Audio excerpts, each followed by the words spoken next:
안녕하세요. 평생 곱게 자란 집안의 무남 동료인 37살 외동딸입니다. 그리고 아직 결혼을 하지 않은 골드미스이기도 하죠. 30대 초중반까지만 해도 저는 결혼에 대한 마음이 급했답니다. 그러다 제 인생에 굴러들어왔던 A급인 줄 알았으나 사실 엄청난 패급이었던 한 남자 때문에 그 조급함을 내려놓게 되었죠. 그리고 그 남자에 대한 제 경험을 이야기해보고 싶어 이렇게 사연을 보내봅니다. 저는 지방에서 건설 자재 회사를 운영하시는 아빠와 현모양처이신 엄마 밑에서 부족하지 않게 자랐어요. 작게 시작했던 아빠의 사업이 점차 잘 풀렸었거든요. 제가 고등학교에 들어갔을 무렵 저희 집은 이미 번듯한 중산층이 되어 있었을 정도로요. 그리고 저와 2살 터울이었던 오빠는 자수성가하신 아빠를 유독 존경하고 따랐습니다. 아빠 일을 보다 전문적으로 물려받겠다며 아예 대학교 전공을 건축과로 갈 정도로요. 내가 태어나서 이룬 최대의 성과는 내 회사가 아니라 아들인 창수 너다. 내 친구 놈들도 다 네 이야기만 하면 부러워서 죽으려고 하지 뭐냐.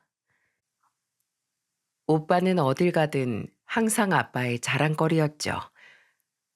그렇게 똑똑했던 오빠와 달리 저는 말 그대로 아주 철부지였습니다. 아빠, 나 이번에 친구들이랑 해외여행 갈 건데 용돈 좀 주라. 또, 너 저번 달에 일본 다녀왔었잖아. 아, 일본은 거의 옆 동네잖아. 유럽 가고 싶단 말이야. 어? 아이, 아빠. 원 녀석도 우리 집이 망하면 그건 바로 내가 네 애교에 살살 녹아서 있는 돈 없는 돈 다 퍼다 날라줬기 때문일 거다.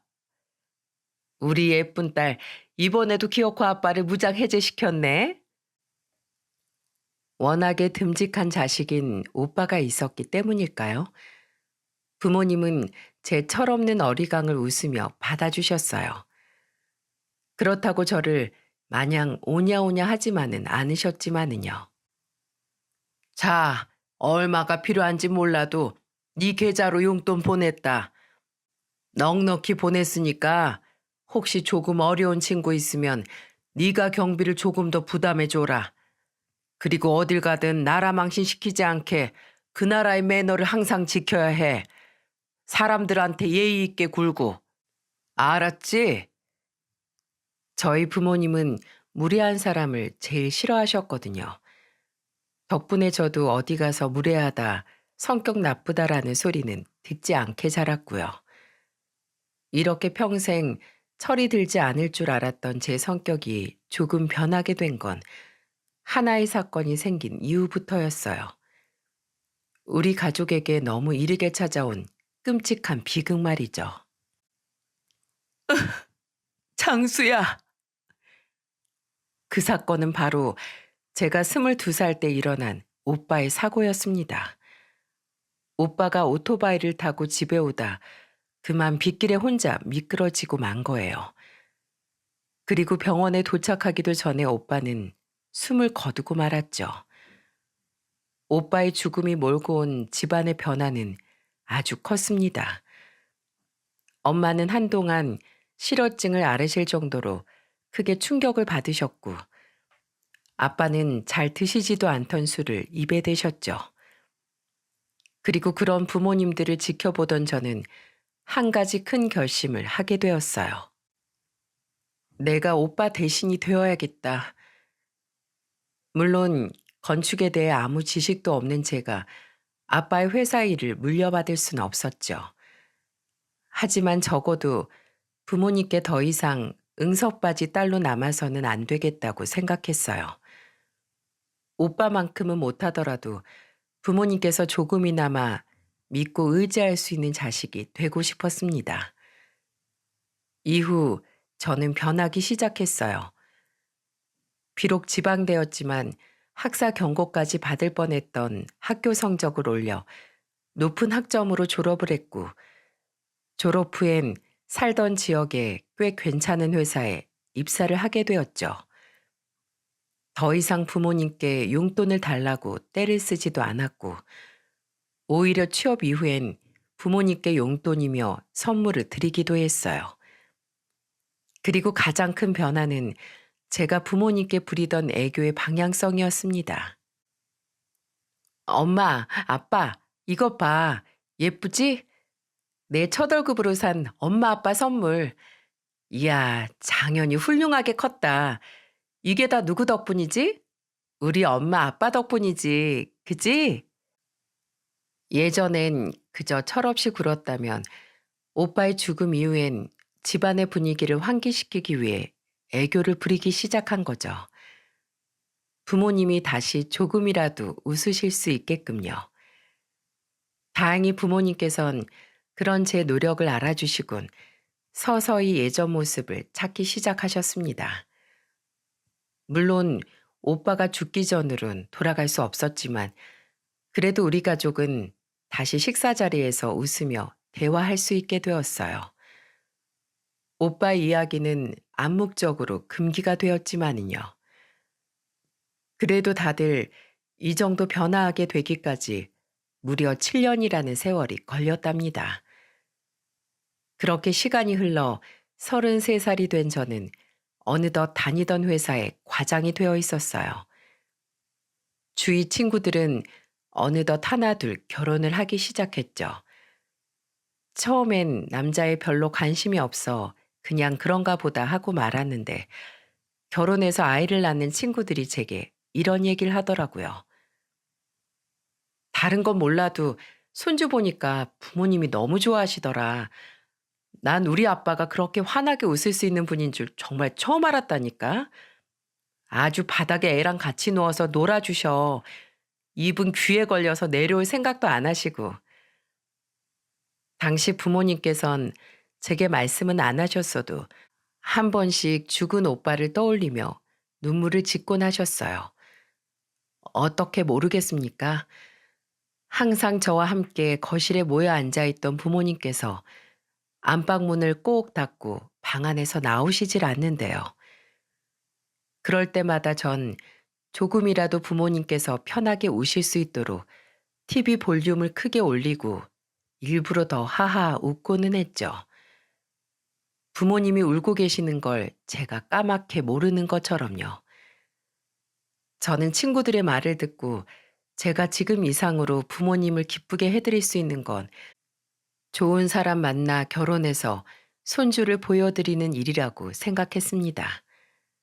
그때부터였어요. 제가 결혼에 관심을 가지기 시작한 것이요. 그런데 결혼을 당장 어떻게 합니까? 결혼은 뭐 혼자 하나요? 그래서 저는 지인들에게 소개팅을 부탁하기 시작했어요. 철없던 20대 초반 이후 워낙 연애를 오래 쉬었다 보니 처음엔 만나기만 하면 뭐든 일사천리일 거라고 생각했어요. 하지만 그건 굉장한 오산이었죠. 결혼을 전제로 만나려다 보니 저도 그렇고 상대방 또한 서로의 조건을 따지지 않을 수가 없었거든요. 제가 최대한 인성만 보려고 해도 남자들이 먼저 제 나이니 외모를 따지고 집안까지 따져대는 모습을 보니 영 호감이 생기지 않았어요. 그러다 한 남자를 만나게 되었습니다. 지인의 말로는 제가 살던 지방에서 7급 공무원으로 일을 하고 있고 나이는 저보다 2살 많다고 했어요. 이미 소개팅에 질릴 대로 질린 저는 이번이 정말 마지막이다 하는 심정으로 자리에 나가게 되었죠. 이번이 안 되면 결혼정보 회사라도 정말 등록해 볼 요량으로요. 그런데 소개팅에 나온 남자는 여태껏 만난 남자들과는 좀 달랐습니다. 그 남자는 마치 20대 초반의 풋풋한 시절을 떠올리게 만들었죠. 연희 씨, 취미는 뭐예요? 전 요새 실내 암벽 타기가 그렇게 재밌더라고요. 뭐랄까, 너무 힘든데 성취감이 든달까요? 뇌 운동도 열심히 해주는 것 같고요. 제가 비리비리해 보여도 속은 나름 다 근육입니다. 하하. 아, 네. 전 딱히 취미랄 건 없고 퇴근하면 집에서 부모님하고 예능 보고 드라마 보고 그래요. 드라마 좋죠? 저도 가끔 봅니다. 어디 보자. 최근에 본 게 뭐더라? 제가 기억력이 별로 안 좋아서요. 없으시면 없다고 말씀하셔도 돼요. 부모님이랑 시간을 보내느라 그런 거지. 저도 딱히 찾아서 보는 건 아니라서요. 제가 마음에 들었는지 어떻게든 제게 잘 보이려고 허둥지둥 대는 모습이었어요. 제 취미를 묻고 공통점을 찾으려고 하는 모습이 그동안 너무 조건만 따지는 남자들만 겪은 저로서는 굉장히 호감적으로 느껴지더군요. 그렇게 몇 번의 만남을 가진 후 우리는 정식으로 교제하게 되었고 서로 나이가 나이인지라 빠른 결혼 이야기가 오가게 되었죠. 저희 부모님께 처음 인사를 드린 남자는 이후 저희 부모님과 따로 연락까지 주고받으며 굉장히 살갑게 굴었어요. 제가 없어도 연락을 드려 함께 식사를 대접하기도 했고 저희 아빠와 주말 약속을 잡아 등산을 가기도 하더라고요. 부모님은 그런 예비 남편을 무척이나 좋아하셨어요. 고마워, 오빠. 우리 부모님, 친오빠가 죽은 후에 나를 전보다 더 애지중지하셨거든. 불면 날아갈까, 잡으면 부러질까, 아주 노심초사하시면서 말이야. 오빠처럼 나도 잃으실까 불안하셨던 거겠지. 근데 오빠처럼 자상하고 듬직한 사이라면 안심하고 나를 보내줘도 괜찮으시겠대.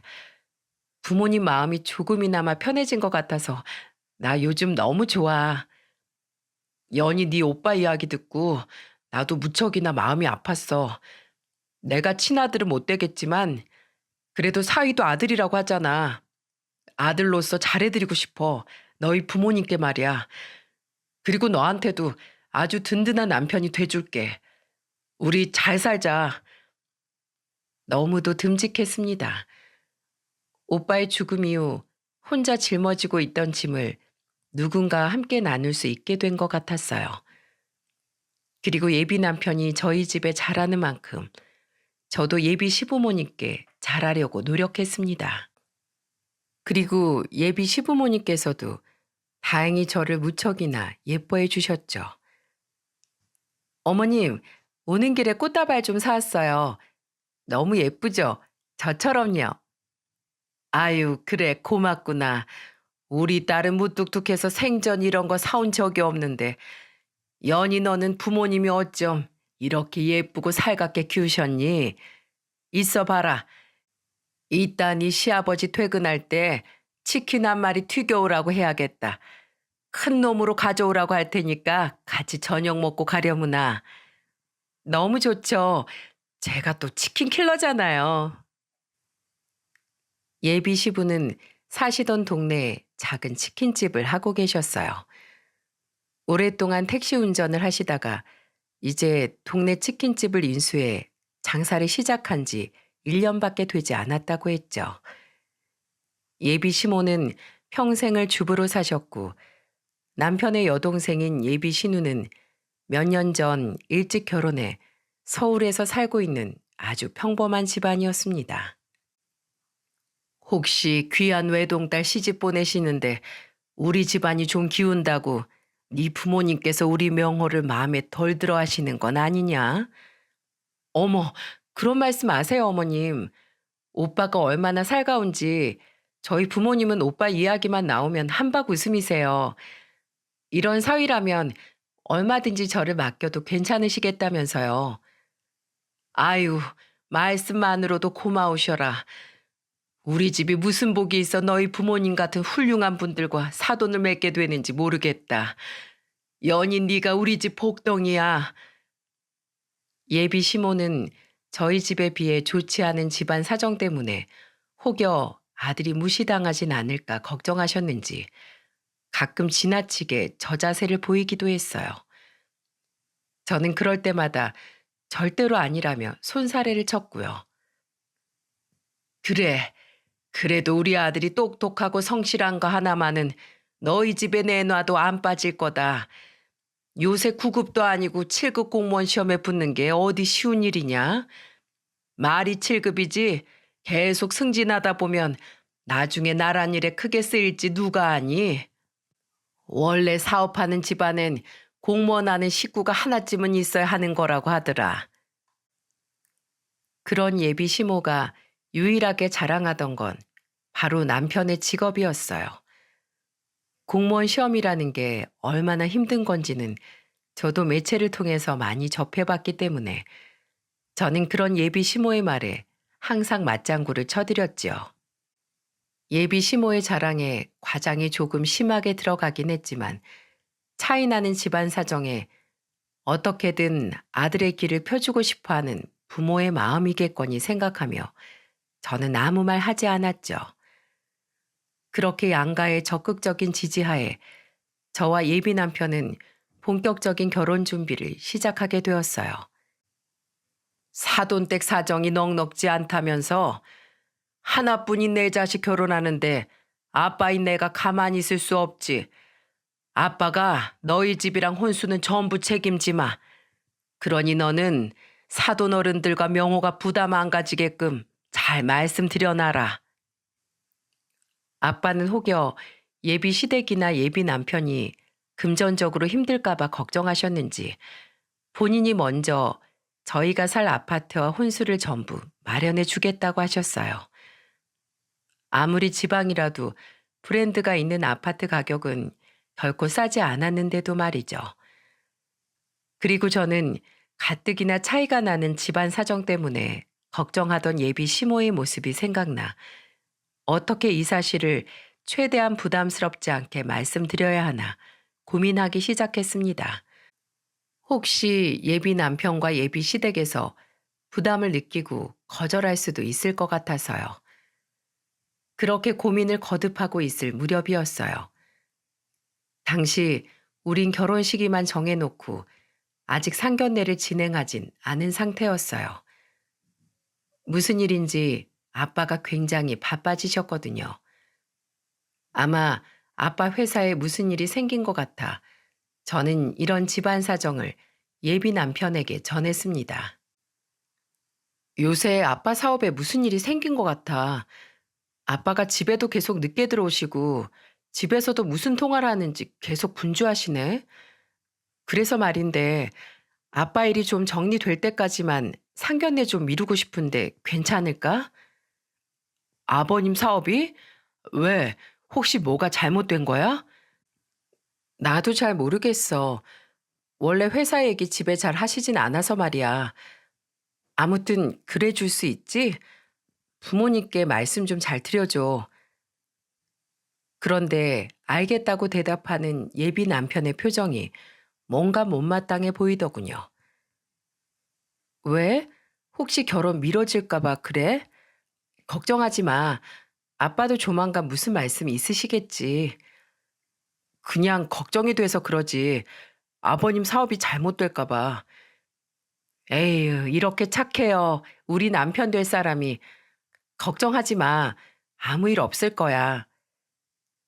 저는 그런 예비 남편의 말이 고마웠어요.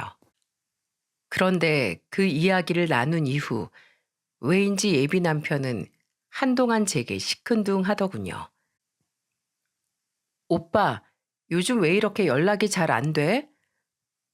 일이 바빠서 그렇지. 내가 7급씩이나 돼서 아직도 민원 일을 해야 되냐고. 에이씨, 바쁘니까 그만 좀 끊어봐.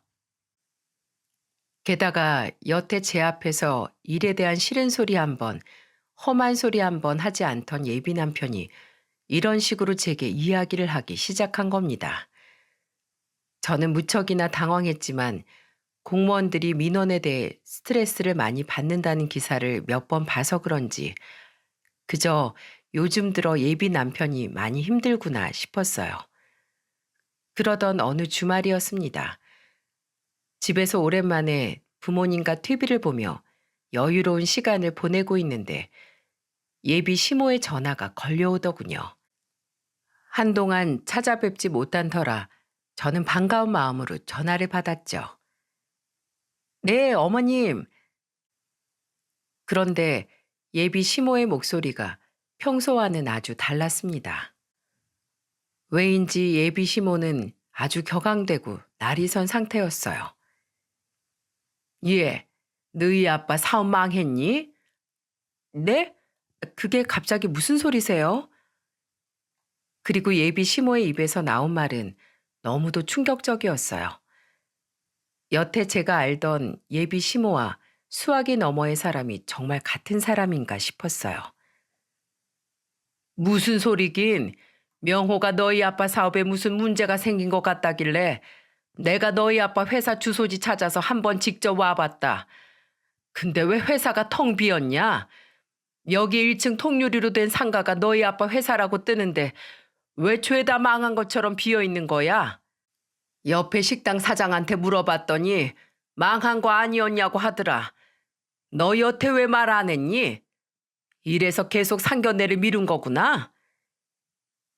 저는 당황스러운 눈으로 아빠를 쳐다봤어요. 이미 TV를 끄신 부모님께선 심각한 표정으로 저를 바라보고 계시더군요. 예비 시모의 목소리가 얼마나 컸던 건지 휴대폰 너머로 모든 내용을 다 들으셨던 것 같더라고요. 어머님, 제가 지금 너무 당황스러워서요. 죄송한데 저도 저희 아빠한테 한번 여쭤봐야 할 것 같아요. 묻긴 뭘 물어? 딱 봐도 망한 것 같구만. 회사 간판도 죄다 떼어져 있고 말이야. 아휴, 참, 진짜 어이가 없어서 원. 집 좀 산다고 해서 내 아들한테 뭐라도 떨어질까 싶어 납작 기어줬더니 이렇게 뒤통수를 쳐? 네? 어머님, 지금 그게 무슨 뭘 순진한 척하고 있어? 너도 너네 집 돈 좀 가진 거로 우리 은근 깔아봤던 거 내가 모를 줄 알아? 선물도 무슨 돈도 안 되는 꽃다발 같은 걸 사들고 와가지고 사람을 없이 봐도 유분수지. 야, 네가 집안 돈 빼면 솔직히 볼 게 뭐 있어? 코딱지만한 회사 다니면서 얼굴도 평범해 나이도 많아.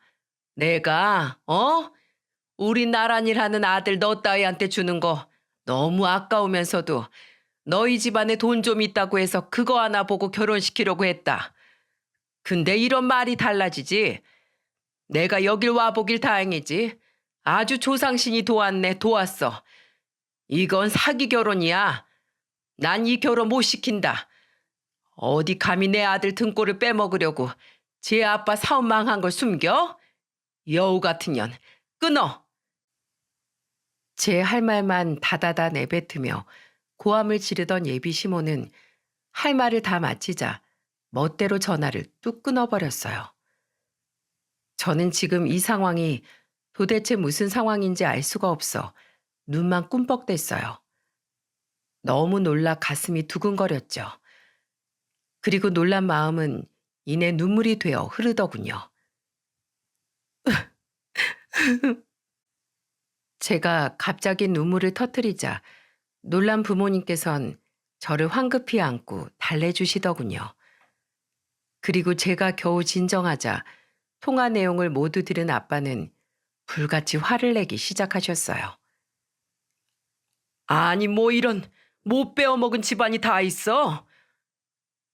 그리고 알게 된 전말은 이랬습니다. 아빠는 제 결혼식 전에 사업적으로 바쁜 일은 얼추 정리를 해두고 싶으셨대요. 바쁜 일 중 제일 중요했던 건 다름 아닌 회사 이전이었다고요. 회사가 커져 더 이상 지금 있는 사업장에서 직원들을 수용하기 힘들어진 아빠는 아예 5층짜리 건물로 이사를 하려고 서두르셨던 모양이더라고요. 그리고 바로 전주에 건물 인테리어 공사가 전부 끝나 이사를 하셨던 거죠. 예비 시모가 찾아가 본 곳은 이사 후 텅 빈 아빠의 전 회사였던 겁니다. 그 말을 듣고 내심 그동안 속으로 걱정했던 아빠의 사업이 괜찮다는 걸 알게 되자 그제야 마음이 좀 놓이더군요. 그리고 나서는 이내 화가 치밀어 오르기 시작했어요. 아빠도 제게 이렇게 말씀하시더군요. 아무리 제 자식 걱정이 되었다고 한들 이렇게 음흉한 짓을 해? 게다가 사업이 진짜로 망했다고 한들 이게 말이나 되는 소리냐? 우리 집안을 돈으로만 봤다는 거 아니야? 아주 무식하기 짝이 없는 집안이었구나. 나는 이 결혼 절대 못 시킨다. 행여 명호가 몰랐다고 해도 안 돼. 저런 집안에 내 귀한 딸을 시집 보내다니 말도 안 되는 일이야. 심란했습니다. 저는 일단 아빠를 진정시킨 후 방으로 들어와 예비 남편에게 전화를 걸었어요. 예비 남편은 곧바로 제 전화를 받더군요. 그런데 예비 남편의 목소리가 글쎄 굉장히 퉁명스러운 게 아니겠어요? 왜? 오빠, 방금 어머님한테 전화가 왔었는데 이게 다 무슨 소리야? 어머님이 우리 결혼 못 시키겠대. 나한테 여우 같은 년이라면서 소리를 막 지르시는데 난 정말 너무 놀라서. 나도 들었어. 근데 그게 뭐? 네가 먼저 우리 속인 거잖아. 뭐? 그리고 예비 남편의 이어진 말은 정말 너무도 충격적이었습니다. 휴대폰 넘어 제게 이야기하는 예비 남편은 더 이상 제가 알던 사람이 아니었어요. 너희 아빠 사업장 망한 거라며 엄마가 두 눈으로 직접 봤다고 하더라. 나 7급 공무원인 거 알지? 나한테 들어오는 선자리들이 얼마나 빵빵한 줄 알아? 그래도 너희 집에 돈 좀 있으니까 너랑 만나왔던 정을 생각해서 결혼해 주려고 했더니 진짜 어이가 없어서. 야, 우리 사이는 이제 끝이야. 너희 집에서 사업 망한 거 속인 거니까 파혼은 다 네 책임이라고. 알았어? 아, 진짜 굿이라도 해야 되나 재수없게. 예비 남편은 제 할 말만 하고 전화를 뚝 끊어버리더군요. 그래요. 예비 남편 또한 예비 시모와 다르지 않은 인간이었던 겁니다. 저희 집에 돈만 보고 저와 결혼하려고 했던 거예요.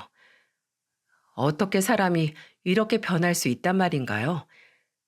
처음 제게 반했다던 그 사람은 도대체 어딜 간 거죠? 어떻게 돈이 이렇게 사람을 돌변하게 할 수 있나요? 저는 너무도 충격을 받은 나머지 침대에 누워 엉엉 울고 말았습니다. 제가 여태 믿어왔던 사람이 갑자기 죽어버린 것 같았어요. 저희 부모님은 그런 저를 보고 속이 상하셨는지 함께 눈물 지으셨어요. 그래서 더 속이 상했죠. 부모님을 기쁘게 해드리려고 했던 일이 결국 부모님 마음을 더 아프게 만든 꼴이 되었으니까요. 엄마, 아빠, 미안해. 내가 남자 보는 눈이 없어서 엄마 아빠까지도 속상하게 만들고. 울지 마라, 연희야. 네가 울면 이 엄마 가슴이 찢어져. 지금이라도 안 게 어디니. 하늘이 도왔다고 생각하자. 그래, 울지 마. 차라리 잘 됐다. 일 아니었으면 깜빡 속아서 네 인생 망칠 뻔했잖아. 앞으론 다신 그놈 만나지 마라. 아이 상대할 가치도 없는 놈이야. 그렇게 하루 내리 펑펑 울고 나니 머리가 맑아지더군요. 정신이 드니 그제야 분함이 몰려왔습니다. 감히 내 부모님 눈에 눈물이 나게 하다뇨. 부모님은 아예 상종을 하지 말라고 했지만 저는 이대로 가만히 당하고만 있기 싫었습니다. 저는 우선 제게 그놈을 소개해준 지인에게 전화를 걸었어요. 어디 이딴 놈을 소개시켜줬냐고 따져 물을 작정으로요. 연희야, 잘 지냈어? 명호랑 결혼 준비는 잘 되어가고? 오빠, 어떻게 나한테 이럴 수가 있어요? 오빠 그놈 정말 어떤 놈인 줄 몰랐어요? 그놈하고 그놈 엄마라는 여자가 저한테 글쎄 무슨 짓을 했는지 알아요? 어? 갑자기 왜 그래? 너희 결혼 준비 잘 하고 있는 거 아니었어? 명호께 얼마 전까지만 해도 너희 아버지 회사 물려받으려면 미리미리 준비해야 된다고 건축서적 끼고 다니던데. 뭐라고요? 그리고 예상치 못하게 지인에게서 들은 예비 남편의 실체는 제 예상보다 더 가관이었습니다. 그놈 실체는 놀랍다 못해 추하기까지 하더군요. 걔가 내 SNS에서 어떻게 본 건지, 너를 얼마나 소개시켜달라고 졸라댔는지 몰라. 내가 걔 평소 연애 스타일은 잘 몰라도 사람이 직업도 좋고 평판도 나쁘지 않았으니까 괜찮다고 생각했는데, 다행히 너희가 예쁘게 잘 만나기도 했고, 너희 아버지가 자기를 아들처럼 예뻐해서 회사까지 물려받을 것 같다고 명호계가 얼마나 자랑을 해댔는데, 알고 보니 그놈은 처음부터 SNS에서 제 정보를 샅샅이 파헤친 뒤에 저를 소개받은 거더군요. 지인은 당연히 제가 알고 있을 줄 알았대요. 그놈이 나이가 있는데 서로 조건을 보는 건 당연한 거 아니냐고, 저한테도 다 알고 소개시켜달라고 한 거라고 솔직하게 말을 했다고 했다네요, 글쎄. 거기다가 하도 나란 일 하기에 자기 직업엔 꽤나 충실하고 만족하고 있는 줄 알았는데, 언감생신도 유분수지 떡 줄 사람은 생각도 않는데 자기 혼자 들떠서 저희 아빠의 사업을 물려받을 생각까지 혼자 하고 있었다지 뭡니까? 하도 기가 차서 말도 안 나오더군요. 저는 지인에게 그놈과 그놈 모친이 제게 했던 얘기들을 전부 전해주었습니다. 제 말에 지인도 많이 놀랐는지 기함을 하며 제게 사과를 하더군요. 자긴 정말 몰랐다면서요. 그렇게 지인과 전화를 끊은 지 얼마 되지 않아 어차 그놈에게서 곧바로 전화가 걸려오지 뭐예요? 아마 지인이 그놈에게 전화를 해서 따져 물었겠죠. 그놈 때문에 제게 욕이란 욕은 다 먹었으니까요. 저는 아까 너무 당황해서 아무 말 못하고 당하고만 있던 것이 생각나 냉큼 전화를 받았어요. 여보세요? 연희야, 병훈이한테 연락 받았어. 우리 뭔가 오해가 있었나 봐. 조금 전에 내가 미안해. 아버님 회사 망한 게 아니라 더 넓은 데로 이사하신 거라며. 난 그것도 모르고 병훈이 전화 받고 곧바로 엄마한테 따끔하게 한 소리 했어. 잘 알아보지도 않고 너한테 뭐라고 하고 나한테도 잘못 전달해서 너랑 싸우게 만들면 어쩌냐고 말이야. 오해? 무슨 오해? 나는 네가 아버님 회사 망한 걸 일부러 나한테 숨겼다고 생각해서 그래서 화가 났던 거야. 다른 말은 그냥 화가 나서 아무 소리나 내뱉은 거야.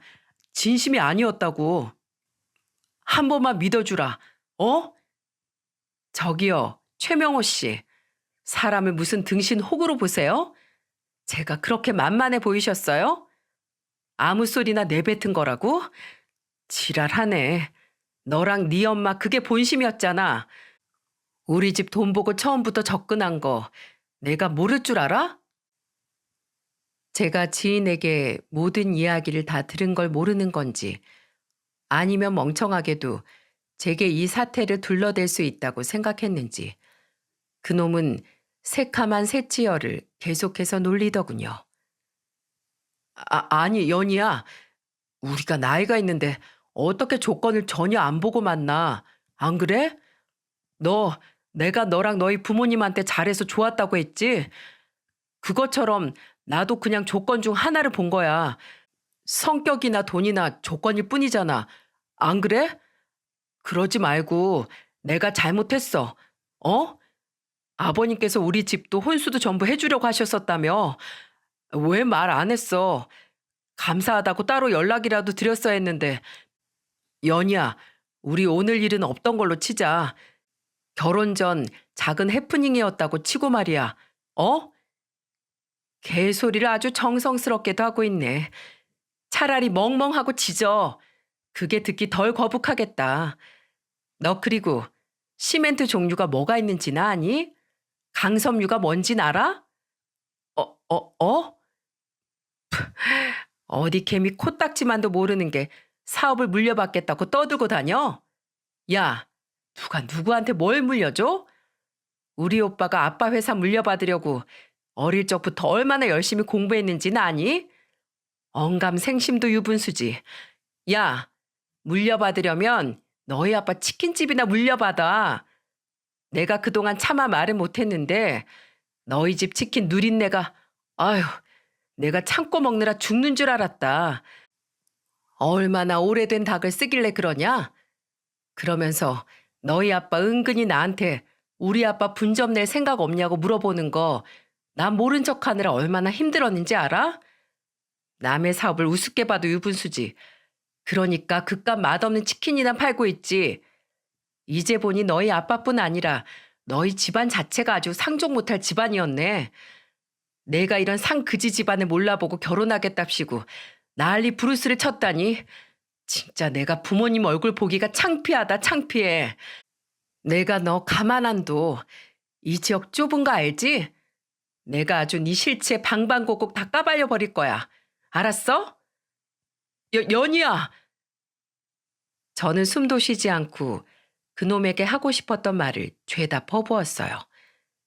그리고는 그놈이 뭐라고 대답을 하건 말건 듣지 않고 전화를 뚝 끊어버렸죠. 전화를 끊은 후에도 아주 한참 동안 분이 풀리지 않더군요. 눈앞에 눈물 지으며 화를 내던 부모님의 모습이 자꾸만 아른거렸거든요. 저는 바로 다음 날 그놈이 다니는 구청에 장문의 민원을 넣었습니다. 그곳에 그놈의 파렴치한 만행을 전부 고발해버렸죠. 그리고 마지막 줄엔 이런 문장을 적어 넣었어요. 그 사람은 평소 자기가 나란 일을 하는 아주 중요한 인재라고 떠들고 다녔는데 이렇게 파렴치한 사람이 공무원이라고 떠들고 다니는 것 자체가 공무원에 대한 명예실추 아닌가요? 부디 권위 있는 공무원에 대한 이미지를 실추시킨 이 사람에게 진정한 공권력이 무엇인지 보여주셨으면 좋겠습니다. 그리고 저는 그놈을 소개시켜준 지인에게 이 일에 대해 어떻게 보상할 거냐고 따져 물었습니다. 처음부터 제게 돈을 노리고 접근한 놈을 소개시켜준 건 사기 방조죄 아니냐면서요. 제가 죄명을 들먹이자 지인은 겁을 먹었는지 자기가 어떻게 사과하면 좋겠냐고 묻더군요. 다른 건 다 필요 없고 그놈이 어떤 인간인지 그놈을 아는 모든 사람들한테 죄다 퍼뜨려 주세요. 오빠 그놈이랑 교회에서 알게 된 사이라면서요.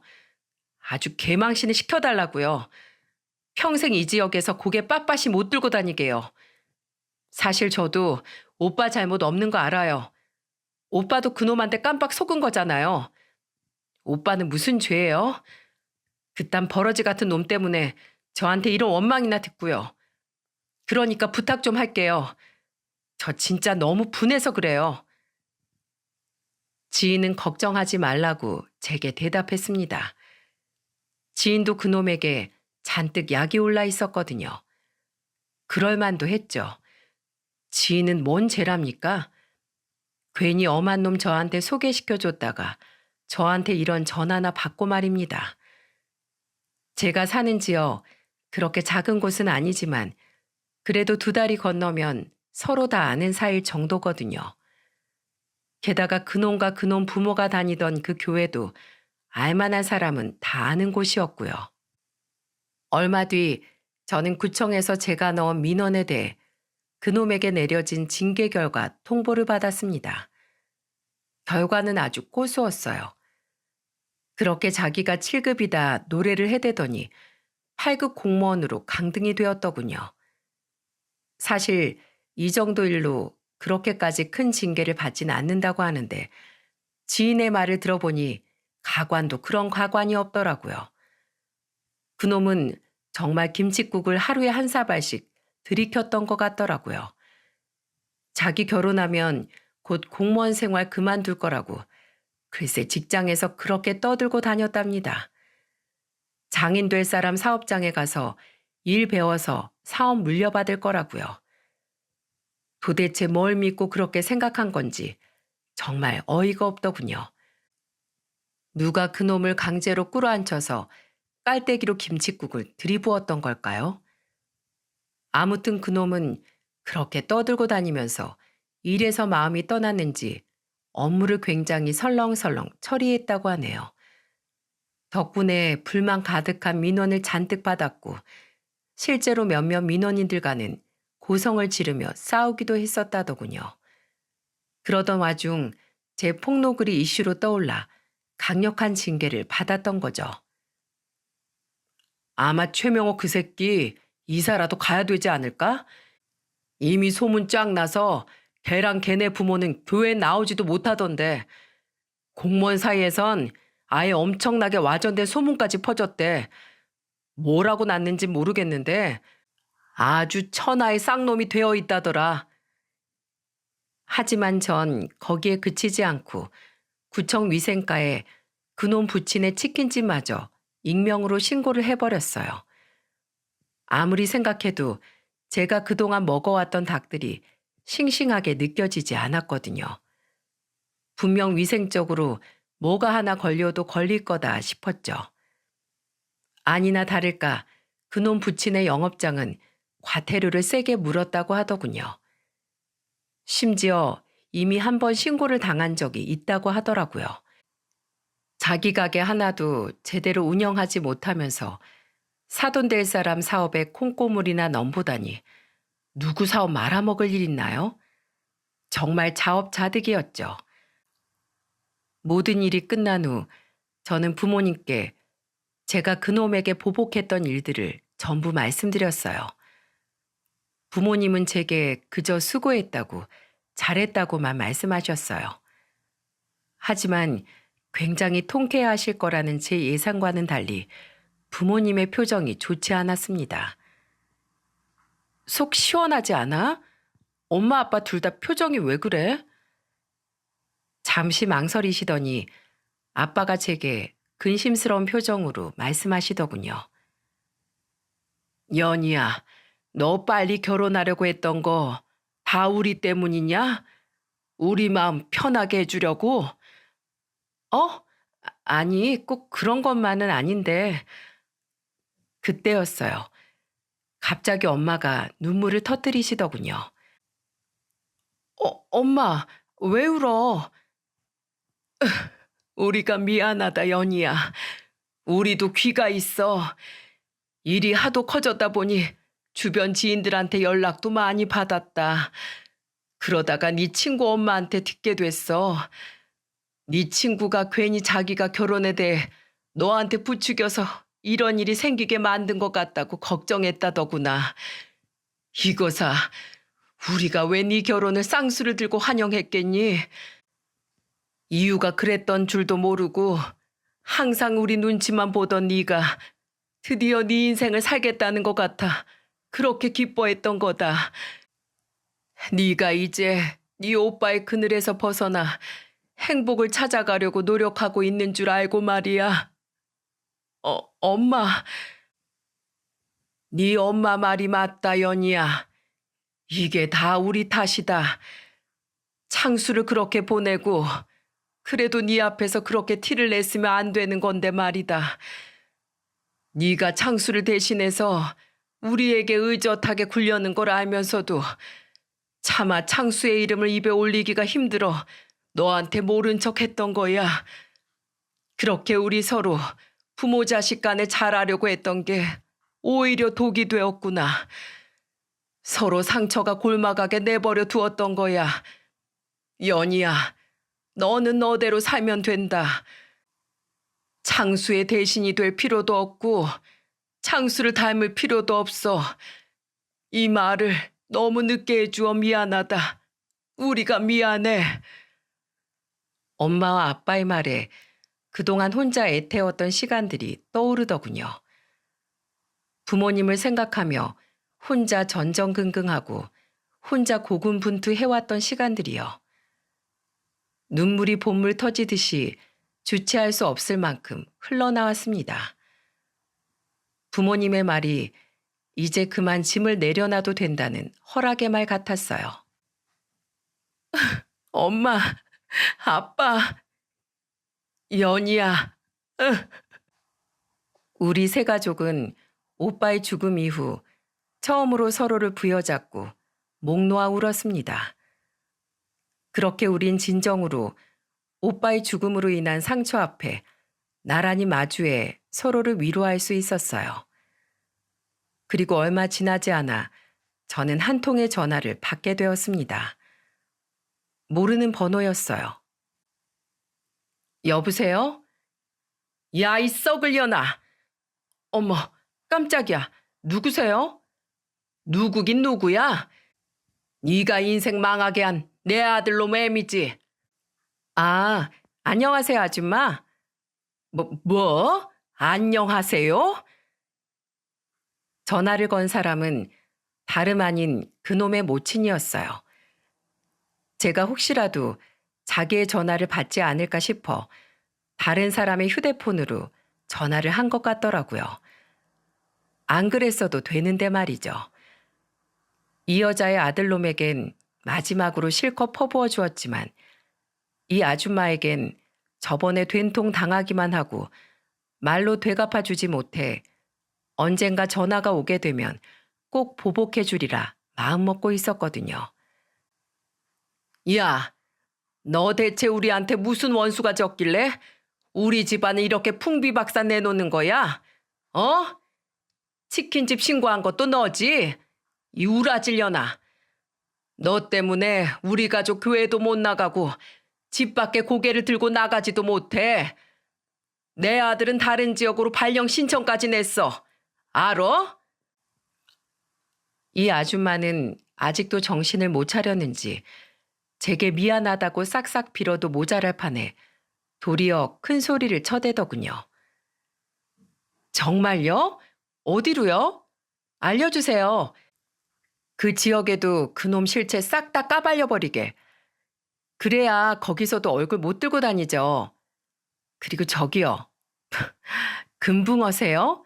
기억력이 엉망이시네. 이게 다 아줌마가 원흉이잖아요. 아줌마가 그때 저한테 그렇게 전화를 걸어서 쌍욕을 하고 대가들 먼저 파혼시킨 거 기억 안 나세요?